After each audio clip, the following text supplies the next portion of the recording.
गीत गोविंदम YouTube channel पे आप सबका स्वागत है। मैं ममता शास्त्री एक छोटा सा दृष्टांत देना चाहती हूँ, जिसका शीर्षक है ईश्वर और जीव का भेद। एक महात्मा ने एक जिज्ञासु से कहा कि हमको प्यास लगी है, यह तुम्बा ले जा और यहाँ से थोड़ी दूर पर गंगा जी है, उनका जल ले आ। गंगा जल पान कर मैं तेरी समस्या का समाधान करूँगा। वह व्यक्ति गंगा जी से जल भर लाया। तब महात्मा ने तुम्बा में गंगा जल भरा देखकर कहा कि यह गंगा जल नहीं है।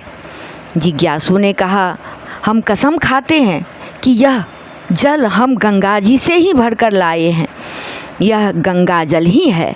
महात्मा ने कहा कि हम कैसे मान लें कि तू इस तुम्बे में गंगा जल है, क्योंकि गंगा में तो सैकड़ों मगरमच्छ रहते हैं, इसमें तो कुछ नहीं दिखता।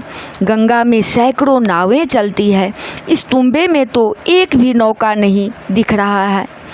तब जिज्ञासु ने कहा, महाराज, इस तुम्बे में यह सब दृश्य कैसे हो सकता है? गंगा तो बहुत बड़ा प्रवाह है, वैसा इस तुम्बे में थोड़े ही है, उसका अंश मात्र है।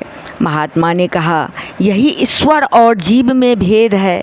इसलिए ईश्वर सर्वत्र दिखता है, सर्वत्र रह सकता है, जीव छोटा सा अंश है, अतः उसमें यह शक्ति नहीं है।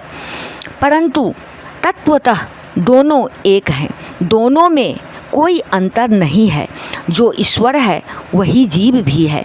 यह बात सुनकर जिज्ञासु शांत हो गया, उसकी समस्या का समाधान हो गया। फिर जिज्ञासु ने प्रश्न किया, ज्ञानवान की दृष्टि में आत्मा सबके शरीर में एक ही है, शुद्ध है, निर्दोष है, तब सबके साथ एक सा व्यवहार क्यों नहीं होता? महात्मा ने उत्तर दिया, ज्ञानी दो प्रकार के होते हैं।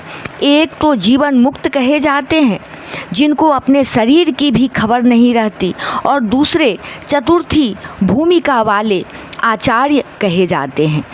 जो जीवन मुक्त हैं वे तो अजगर की सी वृत्ति वाले होते हैं। किसी ने उनके मुख में अन्न डाल दिया तो खा लेते हैं, अन्यथा पड़े रहते हैं, उनको सब बराबर है। भूख प्यास और भरा पेट दोनों में कोई अंतर नहीं दिखता। वे आत्मानंद में डूबे रहते हैं। उन्हें भंगी चमार ब्राह्मण सब एक समान है, कोई भेद नहीं। किंतु दूसरे जो आचार्य कोटि के जीव हैं वे सब जीवों में एक ही आत्मा को तो देखते हैं, इसी से उनको किसी से राग या द्वेष नहीं है। परंतु वह समवर्ती सबके साथ एक सा व्यवहार करने वाले नहीं होते, क्योंकि समवर्ती का नाम ज्ञानी नहीं है। फिर ज्ञान का फल कहीं समवर्ती होना लिखा भी नहीं है, उसका फल तो राग द्वेष से मुक्त होना है। सो जो राग द्वेष रहित हैं, अपने आत्मानंद में आनंदित हैं, वे ही ज्ञानी हैं। ज्ञानी अज्ञानी में इतना ही फर्क है कि ज्ञानी में राग द्वेष नहीं होता और अज्ञानी में राग द्वेष होता है।